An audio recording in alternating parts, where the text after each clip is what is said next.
नमस्कार दोस्तों, welcome to this channel. आइए शुरू करते हैं आज का वीडियो।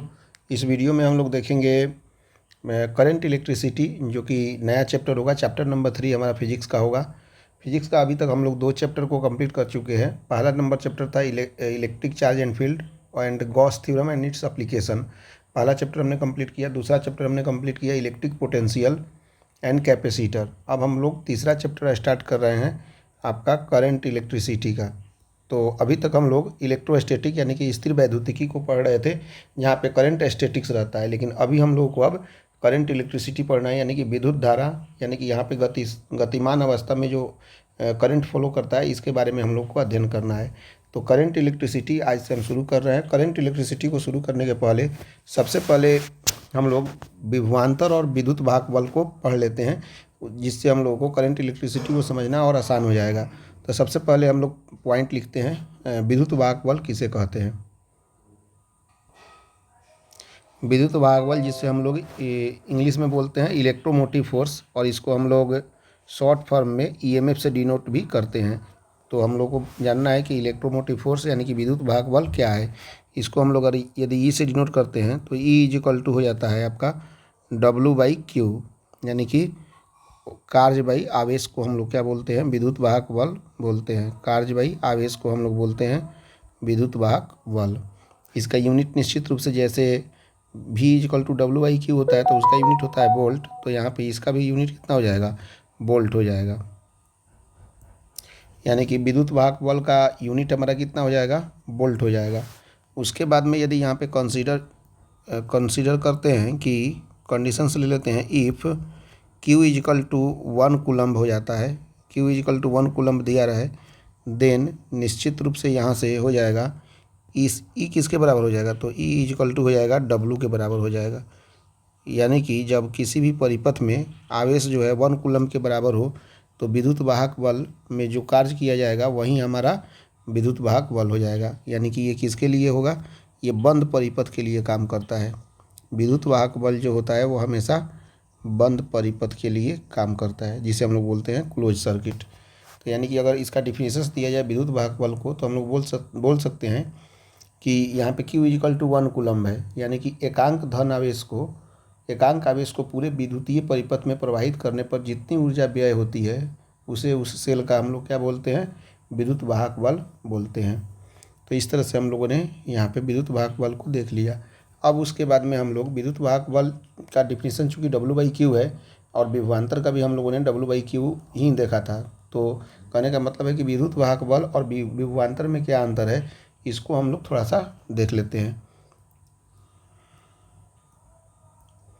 यहाँ पे पोटेंशियल डिफरेंस को हम लोग देख लेते हैं। विभवांतर का हम लोग अध्ययन पिछले ही चैप्टर में हम लोग किए थे, लेकिन फिर भी यहाँ पे देख लेते हैं। पोटेंशियल डिफरेंस यानी कि विभवांतर भी से डिनोट करते हैं, और V= हो जाता है W/Q। इसका यूनिट हो जाता है वोल्ट। यदि इसका डिफिनीशन हम लोग अगर देखना चाहेंगे, तो एकांक धन आवेश को विद्युतीय क्षेत्र में एक बिंदु से दूसरे बिंदु तक ले जाने में जो कार्य करना पड़ता है, उसे उन दोनों बिंदुओं के बीच का विभवांतर कहते हैं। जैसा कि यहाँ पे देख सकते हैं, इस पॉइंट में एक पॉइंट है, यहाँ पे ये पॉइंट है, और इस पॉइंट है B। यहाँ से +1 यूनिट चार्ज को यदि हम A पॉइंट से B पॉइंट के बीच ले जाने में जो कार्य किया जा रहा है, उसी कार्य को हम लोग क्या बोलेंगे, विभवांतर बोलेंगे। तो इस तरह से V=W/Q हो गया। इसका यूनिट भी फिर से वोल्ट हो जाएगा। यदि यहाँ पे मान लेते हैं इफ़ Q=1 कूलम्ब दिया रहे, देन निश्चित रूप से यहाँ पे विभवांतर जो हो जाएगा वो किसके बराबर हो जाएगा, W के बराबर हो जाएगा। यानी कि जो कार्य किया जाएगा उसके बराबर हो जाएगा। लेकिन दोनों में अंतर क्या है कि विद्युत वाहक बल जो है वह बंद परिपथ के लिए काम करता है। विद्युत वाहक बल किसके लिए काम करता है, बंद परिपथ के लिए काम करता है। लेकिन हमारा जो ये विभवांतर है वो किसके लिए काम करेगा, खुले परिपथ के लिए काम करता है। ये खुले परिपथ के लिए काम करता है, खुले परिपथ के लिए काम करता है। इतना हम लोग याद रखेंगे, विभवांतर। तो इस तरह से हम लोगों ने अभी विद्युत वाहक बल और विभवांतर में डिफरेंस को समझा है। लेकिन इसका हम डिफरेंस देख लेते हैं कि दोनों में डिफरेंस क्या है, विद्युत वाहक बल और विभवांतर में। तो उसके बाद में हम लोग आगे बढ़ेंगे।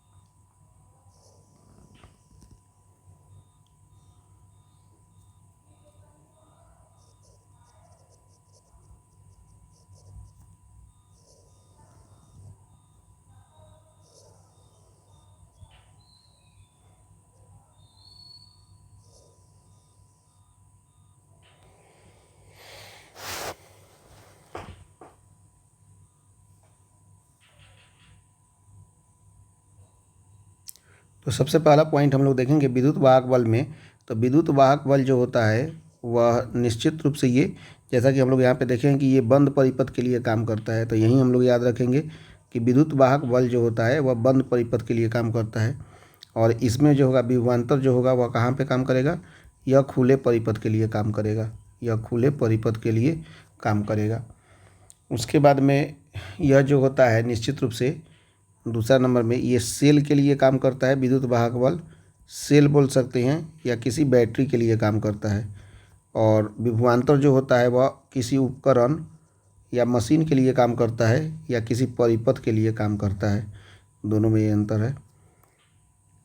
उसके बाद में जैसा कि अगर हम लिखना चाहें कि या सेल के दोनों ध्रुवों के बीच का अधिकतम विभवांतर होता है, जबकि सेल खुले परिपथ में काम करता है। विभवांतर जो होता है किसी विद्युत परिपथ में किन्हीं दो बिंदुओं के विभव का अंतर होता है। ये दोनों में अंतर है।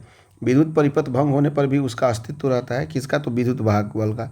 विद्युत वाहक बल में यदि विद्युत परिपथ जैसे हम लोग देखते हैं कि आपके घरों में यदि मान लीजिए कि वोल्टेज का सप्लाई हो रहा है, लेकिन वोल्टेज का पूरा तरह से बढ़िया से सप्लाई नहीं हो रहा है, तो निश्चित रूप से हो सकता है कि बॉल जले, लेकिन बड़े बड़े उपकरण नहीं जलेंगे, जैसे एसी नहीं चलेगा या फ्रिज या ये सब नहीं जलेंगे। तो निश्चित रूप से विद्युत वाहक बल में कभी भी परिपथ भंग नहीं होता है। परिपथ भंग अगर हो भी गया तब भी इसका अस्तित्व बना रहता है विद्युत वाहक बल का, लेकिन परिपथ भंग होने पर विभवांतर का अस्तित्व समाप्त हो जाता है। विद्युत वाहक बल का मान जो होता है वह हमेशा विभवांतर से बड़ा होता है, और विद्युत वाहक बल से यह हमेशा छोटा होता है, विभवांतर हमेशा छोटा होता है।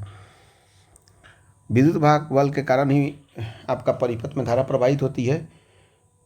किसी परिपथ में धारा प्रवाहित होने के कारण विभवांतर की उत्पत्ति होती है।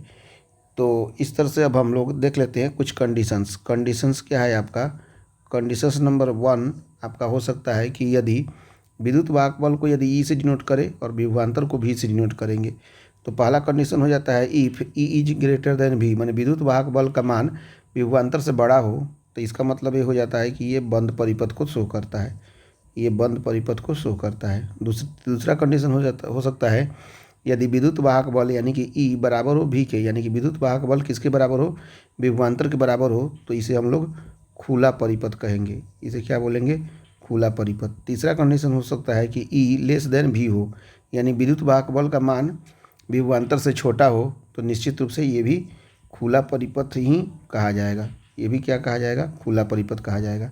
तो विद्युत वाहक बल और विभवांतर में अंतर पूछे तो सबसे पहला अंतर हम लोग यही लिखेंगे कि यह विद्युत वाहक बल बंद परिपथ होता है और विभवांतर खुला परिपथ होता है।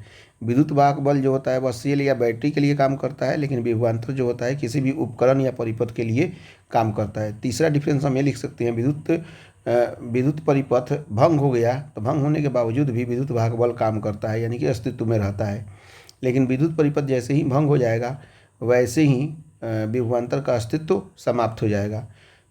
तीसरा नंबर हो गया। चौथा नंबर पॉइंट में हम लोग लिख सकते हैं कि विभवांतर से यह हमेशा बड़ा होता है, यानी कि विद्युत वाहक बल का मान विभवांतर से बड़ा होता है, लेकिन विभवांतर का मान जो होता है वह विद्युत वाहक बल से हमेशा छोटा ही होता है।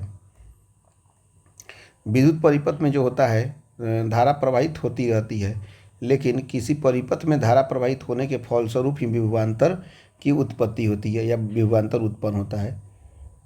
तो इस तरह से हम लोग डिफिनेशंस लिख सकते हैं, या और ये डिफिनेशंस पहला भी लिख सकते हैं कि विद्युत वाहक बल का यह सेल के दोनों ध्रुवों के बीच का अधिकतम विभवांतर होता है, जबकि सेल खुले परिपथ में होते हैं।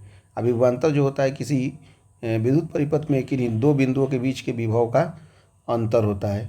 इस तरह से हम लोग विद्युत वाहक बल और विभवांतर में अंतर स्पष्ट कर सकते हैं। अब हम लोग मेन टॉपिक जो हमारा है वह है आपका विद्युत धारा। यहाँ से स्टार्ट करते हैं लोग विद्युत धारा से। विद्युत धारा को हम लोग डिनोट करते हैं आपको आई से। तो निश्चित रूप से यहाँ पे आई इज इक्वल टू क्या हो जाएगा, आई इज इक्वल टू होता है आपका I is equal to q by t, यानी कि आवेश बाई समय को हम लोग क्या बोलते हैं, विद्युत धारा बोलते हैं। मतलब ये इस तरह से बोल सकते हैं, किसी चालक की किसी भी परिच्छेद से आवेश प्रवाह की दर को हम लोग क्या बोलेंगे, विद्युत धारा कहते हैं। यानी कि यहाँ पे यदि हम मानते हैं, इसको हम लोग एम्पियर से डिनोट करते हैं। इसका यूनिट कितना होता है, आवेश करंट, यानी कि विद्युत धारा का यूनिट होता है एम्पियर, क्यू बाई टी। यदि मान लीजिए कि यहाँ पे t = 1 सेकेंड मान लेते हैं तो निश्चित रूप से i का मान कितना हो जाएगा, i का मान हो जाएगा q के बराबर हो जाएगा। i का मान कितना हो जाएगा, q के बराबर हो जाएगा। यानी कि किसी भी परिपथ में यदि 1 सेकेंड तक आवेश प्रवाहित किया जाता है तो वह निश्चित रूप से आपका विद्युत धारा के बराबर होता है। इसका यूनिट हो जाता है आपका, यदि यूनिट लिखना चाहें तो इसका यूनिट निश्चित रूप से क्या हो जाएगा, एम्पियर हो जाएगा। और इसको हम लोग डिनोट करेंगे, ए से डिनोट करते हैं, ठीक है। और भी दूसरा इसका डिफिनेशन हो सकता है, जैसे I = हम लोग यदि डिफरेंशियल फॉर्म में लिखें तो इसको लिख सकते हैं dq/dt। जब हम लोग न्यूमेरिकल करेंगे तो न्यूमेरिकल में इसका काफ़ी यूज होगा। यदि मान लीजिए कि यहाँ पे q = NE पुट कर दें तो निश्चित रूप से I = q/t होता है, तो यानी कि NE/t हो जाएगा, NE/t हो जाएगा। इस तरह से ये हमारा एक दूसरा फार्मूला आ गया। अब उसके बाद में हम लोग समझ सकते हैं कि यहाँ पे जो होता है आपका धारा एक कैसी राशि है, तो निश्चित रूप से धारा एक अदिश राशि है। धारा कैसी राशि है, धारा एक सदिश राशि नहीं है, ये एक अदिश राशि है। तो हम बोल सकते हैं कि ये अदिश राशि क्यों है, सदिश राशि होना चाहिए क्योंकि इसके पास में मैग्नीट्यूड भी है, डायरेक्शंस भी है। लेकिन सदिश का डिफिनेशंस क्या होता है कि वैसी क्वांटिटी जिसके पास में सदिश राशि हो और मैग्नीट्यूड भी हो, साथ साथ में ये वेक्टर लॉ ऑफ एडिशंस या सदिश के योग के नियम का पालन करता है, तब जाके वो सदिश राशि होता है। लेकिन वास्तव में करंट इलेक्ट्रिसिटी जो होता है वह सदिश के योग के नियम का पालन नहीं करता है, इसीलिए सदिश धारा जो है एक सदिश राशि है। इसका कारण अगर लिखना चाहें तो लिख सकते हैं कि इसके पास मैग्नीट्यूड और डायरेक्शंस तो है, लेकिन यह सदिश के योग का नियम का पालन नहीं करता है, सदिश के योग के नियम का पालन नहीं करता है, नियम का पालन नहीं करता है, पालन नहीं करता है। इतना तो लिखना ही पड़ेगा। उसके बाद में हम लोग यहाँ पे 1 एम्पियर का डिफिनेशन समझ लेते हैं। चूँकि इसका यूनिट होता है एम्पियर, तो यदि हम कभी एग्जाम में पूछ देता है कि 1 एम्पियर किसे कहते हैं तो हम लोग कैसे लिखेंगे बता देते हैं, 1 एम्पियर। इसी तरह से आप लोग हर डिफिनेशंस को 1 एम्पियर वाला, 1 कूलम वाला होगा तो इसी टाइप से लिखेंगे। चूँकि हमारे पास में डिफिनेशंस है I = कितना होता है, q/t। तो यहाँ पे हम लोग q = कितना ले लेंगे, 1 कूलम, और t = कितना लेंगे, 1 सेकेंड ले लेंगे।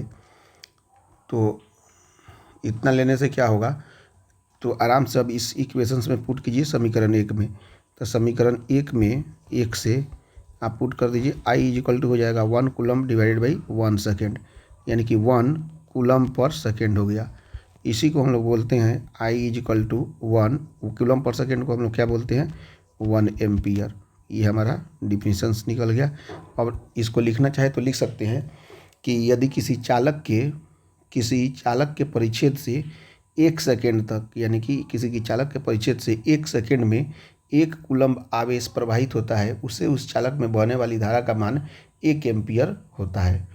1 एम्पियर का डिफिनेशन का क्या होगा कि यदि किसी चालक परिच्छेद से 1 सेकेंड में 1 कूलम आवेश प्रवाहित होता है तो उस चालक में बहने वाली धारा का मान कितना होता है, 1 एम्पियर के बराबर होता है। तो इस तरह से हम लोगों ने विद्युत धारा और एम्पियर, 1 एम्पियर के डिफिनेशंस को देख लिया। अब हम लोग आगे के पॉइंट को देखते हैं। अब इसके बाद में हम लोग देखते हैं अनुगमन वेग को। अनुगमन वेग को ही हम लोग बोलते हैं क्या, ड्रिफ्ट वेलोसिटी बोलते हैं। मान लीजिए कि यहाँ पे कोई एक सिस्टम हमने क्रिएट किया, सपोज कीजिए इस सिस्टम में इसके केंद्र पे क्या है, यूनिट चार्ज, यानी कि प्लस यूनिट चार्ज दिया हुआ है, और यहाँ से यहाँ तक के डिस्टेंस इसका मान लीजिए कि r है। फ्री इलेक्ट्रॉन इसके चारों ओर, नाभिक के चारों ओर, यानी कि आउटर सरफेस पे फ्री इलेक्ट्रॉन हमारा घूम रहा है। E- यहाँ पे और कुछ नहीं है, क्या है, फ्री इलेक्ट्रॉन है। तो यहाँ पे अनुगमन क्या होगा, अनुगमन वेग यानी कि ड्रिफ्ट वेलोसिटी किसे कहते हैं, तो किसी चालक में इलेक्ट्रॉन विद्युत क्षेत्र के प्रभाव में एक नियत औसत वेग से प्रवाहित होता है। तो मतलब ये इलेक्ट्रॉन जो होता है चारों तरफ क्या होता है, एक नियत औसत वेग से प्रवाहित होता है। इस नियत औसत वेग को ही हम लोग क्या बोलते हैं, अनुगमन वेग बोलते हैं। मान लीजिए कि इसको हम लोग दर्शाएं तो VD = हो जाएगा, इनिशियल वेलोसिटी आपका 0 हो जाएगा प्लस फाइनल वेलोसिटी भी हो जाएगा, इनका औसत 0 + v/2, यानी कि वास्तव में VD = यानी कि अनुगमन वेग यानी कि ड्रिफ्ट वेलोसिटी = कितना हो जाएगा, v/2 हो जाएगा। इस तरह से हम लोगों ने अनुगमन वेग को समझ लिया। अब उसके बाद में हम लोग देखते हैं विश्रांति काल किसे कहते हैं। विश्रांति काल मतलब रिलैक्सेशन टाइम देख लेते हैं। अब हम लोग देखते हैं विश्रांति काल किसे कहते हैं। इसमें इलेक्ट्रॉन का टक्कर होता है। मान लीजिए कि इलेक्ट्रॉन का प्रवाह हो रहा है, मान लीजिए कि यहाँ से इलेक्ट्रॉन गया यहाँ पे, ठीक, और फिर उसके बाद में यहाँ से इलेक्ट्रॉन आया यहाँ पे, ठीक है, फिर उसके बाद में यहाँ से इलेक्ट्रॉन, फिर उसके बाद में सपोज कीजिए कि ये इलेक्ट्रॉन आया यहाँ पे, फिर उसके बाद में यहाँ से टक्कर करने के बाद में फिर इलेक्ट्रॉन आपका ये आया यहाँ पे, और उसके बाद में ये इलेक्ट्रॉन टक्कर होने के बाद मान लीजिए कि यहाँ पे आया, और फिर यहाँ से टक्कर होने के बाद में मान लीजिए कि ये इलेक्ट्रॉन ऐसे चला गया, ठीक है, यहाँ से ऐसे चला गया। तो इस तरह से जो इलेक्ट्रॉनों का दो क्रमागत टक्करों के बीच के औसत समय जो मिलता है, उसी औसत समय के अंतराल को हम लोग क्या बोलते हैं, विश्रांति काल बोलते हैं। इसे बेसिकली हम लोग टाउ से डिनोट करते हैं। मतलब कि यहाँ से टक्कर होने के बाद में यहाँ पे आया, तो यहाँ दूसरा शुरुआत होने के चेंजिंग करने के समय में जो रिलैक्सेशन टाइम मिलता है, जो टाइम मिलता है, उसी को ही हम लोग क्या बोलते हैं, उस टक्करों के बीच के औसत समय अंतराल को ही हम लोग विश्रांति काल कहते हैं। अब हम लोग विश्रांति काल समझने के बाद में अब नेक्स्ट हम लोग दोनों में संबंध स्थापित कर लेते हैं।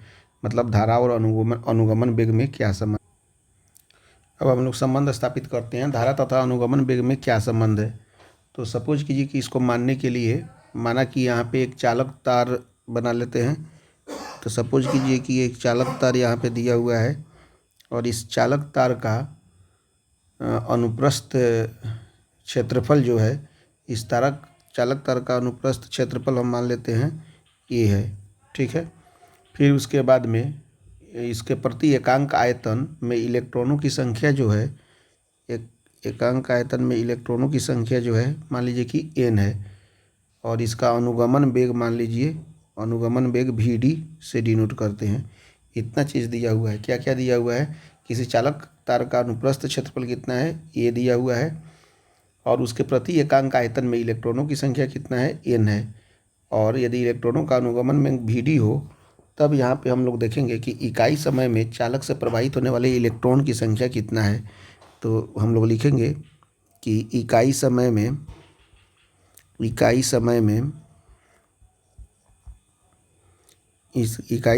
चालक से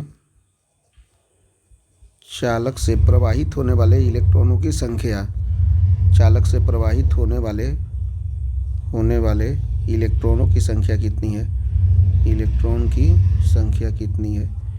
तो इसको हम लोग लिख लेंगे Na इंटू vd, यानी कि वॉल्यूम आयतन गुने चाल को हम लोग बोलेंगे इलेक्ट्रॉन से, जो इकाई समय में चालक से प्रवाहित होने वाले इलेक्ट्रॉन की संख्या टोटल हो जाएगी, आयतन हो जाएगा, आयतन गुने चाल हो जाएगा, यानी कि n into a into vd। तो उसी तरह से t समय में टोटल कितना प्रवाहित होगा इलेक्ट्रॉन की संख्या, तो निश्चित रूप से हो जाएगा t से गुने मल्टीप्लाई कर देंगे, n into a into vd into t हो जाएगा। अब एक इलेक्ट्रॉन पे जो आवेश होता है वह कितना होता है, एक इलेक्ट्रॉन पे टोटल आवेश जो होता है वह होता है आपका E के बराबर में होता है। तो t समय में जो इलेक्ट्रॉनों पे आवेश जो हो जाएगा, यहाँ से अगर हम बनाएं तो लिख सकते हैं हम लोग, इसीलिए t समय में प्रवाहित इलेक्ट्रॉन में टोटल आवेश, प्रवाहित इलेक्ट्रॉन में आवेश जो होगा Q इजिकल टू हो जाएगा n into a into vd into t into e हो जाएगा। चूँकि हम जानते हैं धारा I इजिकल टू हो जाता है Q बाई t से, यहाँ पे Q का मान दिया हुआ है n into a into vd into t into e divided by t। तो t से t कट जाएगा, तो यहाँ से हो जाएगा I is equal to n into e n into a into vd। इस तरह से हमने ये I का मान ज्ञात कर लिया। फिर से हम समझ लेते हैं धारा और अनुगमन वेग में क्या संबंध है। धारा यहाँ पे संबंध स्थापित करना है तो मान लीजिए कि कोई भी एक हम लोग चालक तार ले लेते हैं जिसका अनुप्रस्थ काट का क्षेत्रफल a है और उसके प्रति एकांक आयतन में इलेक्ट्रॉनों की संख्या n है तथा अनुगमन वेग कितना है vd है। तो इकाई समय में चालक से प्रवाहित होने वाले इलेक्ट्रॉनों की संख्या हो जाएगा n into A into vd, यानी कि आयतन गुणे आपका चाल, यानी कि अनुगमन वेग आयतन इंटू वेग को ही हम लोग प्रवाहित होने वाले इलेक्ट्रॉनों की संख्या हो जाएगा, यानी कि उतने आयतन में कितने चाल से प्रवाहित हो रहा है तो n into A into vd। तो t समय में हो जाएगा n into A into vd into T. एक इलेक्ट्रॉन पे आवेश जो होता है इलेक्ट्रॉन के बराबर होता है, इसलिए t समय में प्रवाहित इलेक्ट्रॉनों की संख्या q equal to n into A into vd into t into e हो जाएगा। तो टोटल धारा I इजिकल टू हो जाएगा q बाई टी। तो n into A into vd into t into E divide by T से t कट जाएगा तो हो जाएगा n into E into A into vd हो जाएगा। उसके बाद में हम लोग ये संबंध स्थापित हो गया। अब हम लोग आगे का कंसेप्ट देखते हैं। अब हम लोग धारा घनत्व को देख लेते हैं, यानी कि धारा घनत्व अर्थात करंट डेंसिटी, इसको हम लोग डिनोट करते हैं J से। तो देखिए J इजिकल टू होता है बेसिकली विद्युत धारा डिवाइडेड बाई क्षेत्रफल, यानी कि विद्युत धारा और क्षेत्रफल के अनुपात को हम लोग क्या बोलते हैं, धारा घनत्व कहते हैं। तो यहाँ से यदि हम निकालना चाहें J I का मान अभी हमने निकाला है n into E into A into vd, ये हमारा I का मान निकाले हैं और A यहाँ पे आ गया, A से A कट जाएगा तो बेसिकली J का मान हो जाएगा n into E into vd, यानी कि हमारे पास J का मान कितना निकल गया n into E into vd। तो अगर हम निश्चित रूप से धारा घनत्व का डिफिनीशन देना चाहें तो किसी चालक के प्रति एकांक अनुप्रस्थ परिच्छेद क्षेत्रफल से बहने वाली विद्युत धारा को परिच्छेद के उस बिंदु पर धारा घनत्व कहते हैं। तो इस तरह से हम लोग डिफिनीशन लिख सकते हैं, किसी चालक के प्रति एकांक अनुप्रस्थ परिच्छेद क्षेत्रफल से बहने वाली विद्युत धारा को परिच्छेद के उस बिंदु पर धारा घनत्व कहते हैं। J is equal to I by A, I का मान हमने अभी निकाला है तो J का मान यहाँ पे हो जाएगा n into E into vd। यह एक निश्चित रूप से कैसी राशि होगी, यह एक सदिश राशि है। कैसी राशि है, सदिश राशि है। धारा घनत्व कैसी राशि है, एक सदिश राशि है। अच्छा, इसका एसआई मात्रक यदि हम निकालना चाहें तो एसआई यूनिट हो जाएगा, आई का होता है ओम, एम्पियर, करंट का एम्पियर होता है एम्पियर पर मीटर स्क्वायर, इसका यूनिट हो जाएगा। उसके बाद में हम लोग आते हैं मोबिलिटी पर, जिसको हम लोग बोलते हैं गतिशीलता। गतिशीलता किसे कहते हैं इसे भी हम लोग यहाँ पे देख लेते हैं। गतिशीलता का इंग्लिश हो जाएगा आपका मोबिलिटी। क्या हो जाएगा, मोबिलिटी। और गतिशीलता को हम लोग पढ़ लेते हैं। गतिशीलता को बेसिकली हम लोग डिनोट करते हैं आपका म्यू से। तो म्यू इजिकल टू हो जाएगा vd डिवाइडेड बाई ई हो जाएगा। म्यू इजिकल टू कितना हो जाएगा, vd डिवाइडेड बाई ई हो जाएगा। यहाँ पे vd क्या है, vd आपका अनुगमन वेग है और ई है विद्युत क्षेत्र। तो किसी चालक के लिए अनुगमन वेग तथा चालक के अंदर विद्युत क्षेत्र के अनुपात को हम लोग गतिशीलता कहते हैं, यानी कि मोबिलिटी कहते हैं। माने अनुगमन वेग तथा विद्युत क्षेत्र के अनुपात को हम लोग क्या बोलेंगे, गतिशीलता यानी कि मोबिलिटी बोलेंगे। यदि यहाँ पे कंडीशंस लगा दें कि इफ़ ई का मान 1 हो जाए देन निश्चित रूप से म्यू किसके बराबर हो जाएगा, म्यू हो जाएगा आपका vd के बराबर हो जाएगा। यदि हम इसका यूनिट ही निकालना चाहें तो निश्चित रूप से इसका यूनिट हो जाएगा, म्यू का यूनिट हो जाएगा vd मतलब मीटर प्रति सेकेंड हो जाएगा, डिवाइडेड बाई ई का यूनिट हो जाएगा वोल्ट पर मीटर। तो यहाँ से निकालना चाहे मीटर प्रति सेकेंड इंटू मीटर पर वोल्ट, यानी कि मीटर स्क्वायर पर वोल्ट सेकेंड इसका आपका यूनिट हो जाएगा। ठीक है, या इसको हम लोग इस तरह से भी लिख सकते हैं, मीटर स्क्वायर वोल्ट पर सेकेंड, ये हमारा यूनिट हो गया। यह निश्चित रूप से हमेशा क्या होता है, यह हमेशा धनात्मक होता है, यह हमेशा पॉजिटिव होता है, हमेशा पॉजिटिव होता है। अगर इसका डायमेंशन अगर निकालना चाहें तो डायमेंशन भी हम लोग निकाल सकते हैं। डायमेंशन कैसे निकालेंगे ये अभी हम लोग देख ही लेते हैं। म्यू इजिकल टू दिया हुआ है vd divided by E. vd का मतलब होता है आपका इसका मैंने अगर डिफिनेशंस लिखना चाहें तो यहाँ से हम लोग लिख सकते हैं कितना होता है इसका, मीटर स्क्वायर पर सेकेंड इंटू वोल्ट होता है। मीटर स्क्वायर मतलब लंबाई का यूनिट होता है मीटर, तो यहाँ से एल स्क्वायर हो जाएगा, डिवाइडेड बाई सेकेंड का यूनिट होता है टाइम, तो यहाँ से टी हो जाएगा। यहाँ पे भी मतलब पोटेंशियल दिया हुआ है, और पोटेंशियल का यूनिट हो जाता है आपका पोटेंशियल का यूनिट हो जाता है आपका कितना होता है, आपका यूनिट होता है एम एल स्क्वायर टी -3 ये -1 हो जाता है। इसके पिछला वाला चैप्टर में हम लोग देखे भी थे। तो यहाँ से म्यू का यूनिट अगर लिखना चाहें तो म्यू का यूनिट निश्चित रूप से हो जाएगा आपका, ऊपर में जाएगा तो एम माइनस हो जाएगा, फिर उसके बाद में एल स्क्वायर है तो एल स्क्वायर ऊपर जाएगा तो एल का 0 हो जाता है निश्चित रूप से, और टी ऊपर जाएगा तो यहाँ पे -2 तो ऊपर चल जाएगा तो +2 हो जाएगा, तो यानी कि टी +2 हो जाएगा। और ये -1 है तो ये ऊपर जाएगा तो ये 1 हो जाएगा। इस तरह से हमने इसका यूनिट निकाल लिया। ये यूनिट आप लोग देख सकते हैं। यदि भी का यूनिट अगर समझ में नहीं आया, भी माने क्या होता है पोटेंशियल, तो भी इक्वल टू हो जाता है W/Q, और W इक्वल टू होता है force into displacement divided by Q। यहाँ से F का हो जाता है MLT -2, और D का हो जाता है L, और डिवाइडेड बाई Q का हो जाता है A इंटू टी। इसको सोल्व करेंगे तो हो जाएगा ML स्क्वायर T -3 और ये A-1।